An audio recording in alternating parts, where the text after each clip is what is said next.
आध्यात्मिक जिज्ञासा। स्वामी भूतेशानंद। प्रश्न। महाराज, अभी हम लोगों के संघ का विस्तार हो रहा है। बहुत से युवक सम्मिलित हो रहे हैं, इसलिए साधु भाइयों की संख्या बहुत बढ़ गई है।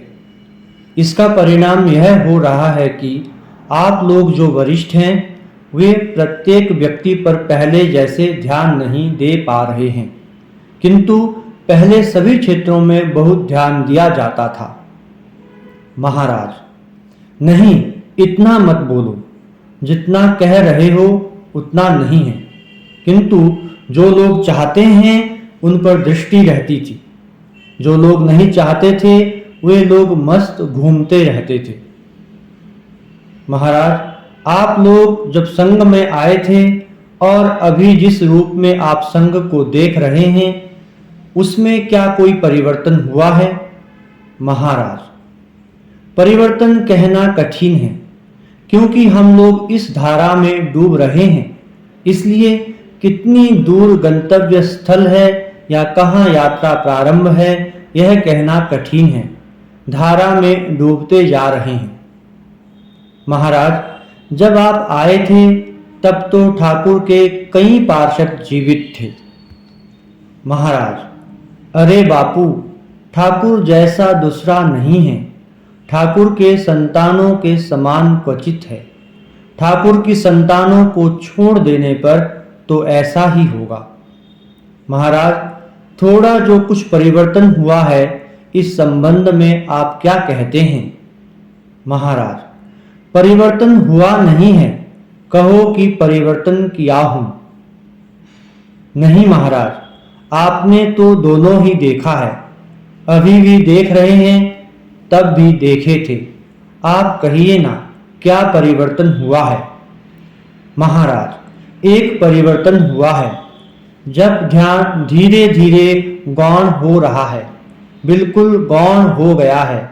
नहीं कह रहा हूं, धीरे धीरे हो रहा है।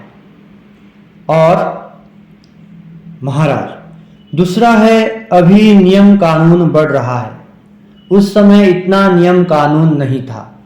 कई साधु लोग भी बाहर घूमते रहते थे। अभी बाहर घूमने पर उन्हें उत्तर देना पड़ता है, तब ऐसा नहीं करना पड़ता था। महाराज, यह अच्छा है या बुरा है?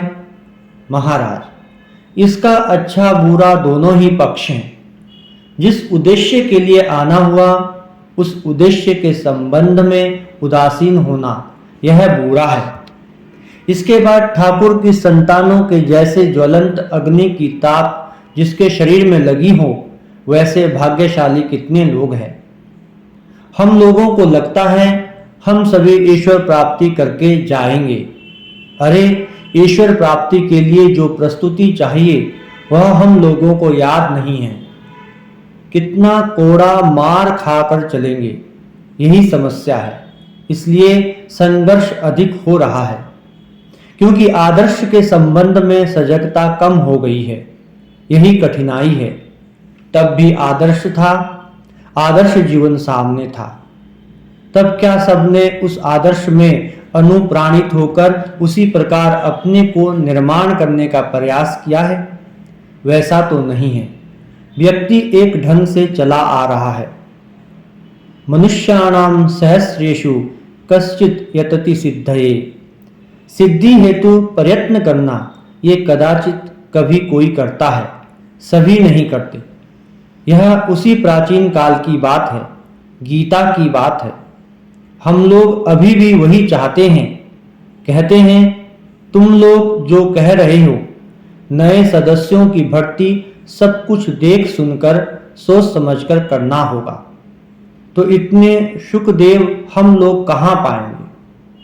महाराज, कई वृद्ध साधु बात बात में कहते हैं, हम लोगों के समय बहुत अच्छा था, अब बहुत खराब हो गया है। महाराज, वह कविता है ना, नदी के इस पार कहे छोड़ निश्वास, उस पार सभी सुख है मेरा विश्वास। छोड़ दीर्घ श्वास नदी के उस पार, कहता जो कुछ सुख है उसी सभी उस पार। इसका अर्थ है कि निराश होने योग्य कुछ नहीं हुआ। क्या यहाँ की अवस्था हताश होने जैसी है? महाराज, हताश होने से तो हो ही गया, मर ही गया, हताश क्यों होगा? समझ रहे हो, नियमित समय से घंटा बज रहा है, भोजन कर ले रहे हैं, किसी के नहीं देखने पर सो रहे हैं, ऐसा होने से नहीं चलेगा। यह ठीक नहीं है। उस समय सभी अच्छे थे, ऐसा भी नहीं था। अभी सभी खराब है, ऐसा भी नहीं है। किंतु दृष्टिकोण में थोड़ा भेद है, आचरण में थोड़ा भेद हुआ है। एक उदाहरण कहता हूँ। पहले बहुत से साधु लोग गृहस्थों के घर में रहते थे, उसे कोई बुरा नहीं मानता था। अभी वह संभव नहीं है। इस दृष्टि से देखो तो एक व्यवस्था हुई है। संघ की जो धारा है उसे दृढ़ करने का प्रयास हुआ है, किंतु व्यक्तिगत जीवन में जो आध्यात्मिकता है उस दृष्टि से बहुत कम हो गई है। पूरी कम हो गई है ऐसा नहीं कहा जा सकता, किंतु कुछ कम हुई है। महाराज, स्वामी जी ने मठ की नियमावली में कहा है, विद्या चर्चा कम होने से संघ जीवन में अवनति हो जाती है। आपको क्या लगता है, यह विद्या चर्चा भी कम हो गई है क्या? आपने कहा कि शिक्षित लड़के आ रहे हैं, विद्वान लड़के आ रहे हैं। महाराज, विद्या चर्चा कम हो गई है क्योंकि शास्त्र पाठ की ओर दृष्टि, साधना के साथ जो घनिष्ठ संबंध है वैसी विद्या चर्चा कम हो गई है। किंतु पहले जैसे कोई पढ़ा कोई नहीं पढ़ा, उस और कोई ध्यान नहीं देता था। अब वैसा नहीं है। विद्या का अर्थ केवल पढ़ना लिखना ही तो नहीं है। विद्या माने शास्त्र चर्चा, उसे भी करना होगा। उसके बाद ज्ञान बढ़ाना होगा। उसके बाद आध्यात्म विद्या का क्षेत्र प्रसारित करना होगा। स्वामी जी ने जो कहा है विद्या का प्रसार, वह हम लोग कर रहे हैं। चेष्टा नहीं कर रहे हैं ऐसा नहीं है, किंतु एक संस्थान में लड़के परीक्षा में प्रतिभागी होते हैं, किंतु उसमें से कितने सफल हुए इस पर हम लोग अधिक बल देते हैं। किंतु लड़कों की शिक्षा का सम्मान जिससे बढ़े वह कम हो गया है, अर्थात स्वीकृति कम है। यही बात है। दूसरी बात है महाराज, उस समय के मठ मिशन की समस्याओं या काम धाम की समस्याओं का समाधान ठाकुर के पार्षद जैसे करते थे, अभी वैसा संभव नहीं है। महाराज, नहीं, संभव नहीं है। वैसा करने के लिए अतिरिक्त प्रयास भी नहीं करना चाहिए। जैसे कठोरता, तितिक्षा, इसके ऊपर अधिक बल देना अब नहीं चलेगा। महाराज, तब आध्यात्मिक उन्नति कैसे होगी? महाराज, अभी उसी तितिक्षा के भाव को प्राप्त कर आदर्श रूप में उसे पकड़कर रखना होगा। उससे कदाचित थोड़ा प्रतिरोध होगा। महाराज, फिर कई लोग कह रहे हैं मिशन का कार्य समाज सेवा, सामाजिक विकास परक है। हम लोग तो कहते हैं कि हमारा संघ आध्यात्मिक संगठन है। इसे लोगों को कैसे समझाया जाए कि यह केवल समाज विकास परक संस्था नहीं है? महाराज, मान लो बाह्य जगत के साथ हम लोगों का संबंध स्कूल, डिस्पेंसरी, अस्पताल और व्याख्यान इसी से होता है। इसलिए वे लोग इस दृष्टि से ही विचार करते हैं, इसी दृष्टि से सोचते समझते हैं। किंतु आध्यात्मिक जीवन के संबंध में उन लोगों का विचार अधिक नहीं है। अभी यदि कोई निष्ठा से जब ध्यान करे, इसे ही मुख्य कार्य माने, तो उससे कितने लोग आकृष्ट होंगे। वास्तविक बात है अच्छा साधु होना, साधुत्व को समाज के द्वारा अंगीकार किया जाना, सामाजिक जीवन में उसके प्रभाव का विस्तार करना। कदाचित यह आशानुरूप नहीं हो रहा है। महाराज, अभी तो सब तपस्या के लिए बहुत अधिक साधु नहीं जाते, किंतु बहुत से लोग छुट्टी में जाते हैं।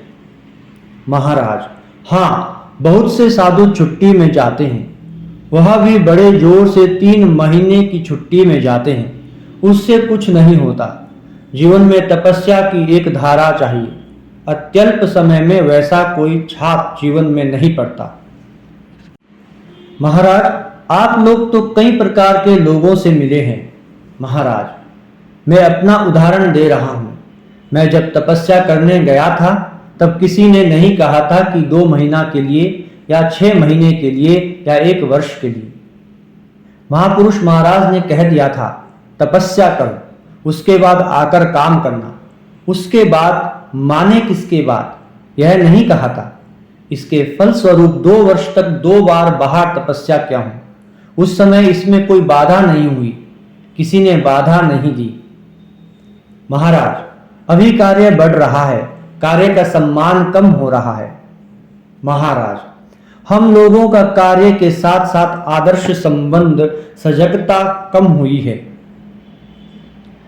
बेलघरिया स्टूडेंट्स होम के स्वामी निर्वेदानंद जी कहते थे, हम लोग लड़कों का जीवन निर्माण करना चाहते हैं। इसके लिए संख्या बहुत कम रखनी चाहिए।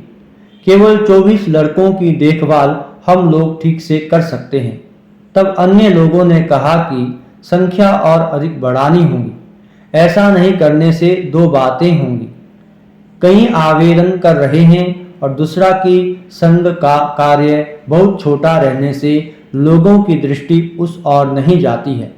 इसीलिए संख्या बढ़ानी होगी। संख्या बढ़ाते बढ़ाते अभी लगभग 100 छात्र हो गए हैं। उसका परिणाम यह हो रहा है कि लड़कों के साथ साधुओं का वैसा घनिष्ठ संबंध नहीं हो रहा है जैसा पहले था। जिस उद्देश्य से संस्था की स्थापना हुई, उस उद्देश्य में बहुत क्षति हो गई। और महाराज, मिशन से दीक्षा लेने के संबंध में जो बात है, पहले बहुत कम लोग ही दीक्षा लेते थे, कदाचित दीक्षा होती थी, अभी तो हजार। महाराज, उसका कारण है उस समय यहाँ से दीक्षा लेने में लोगों की बहुत रुचि नहीं थी।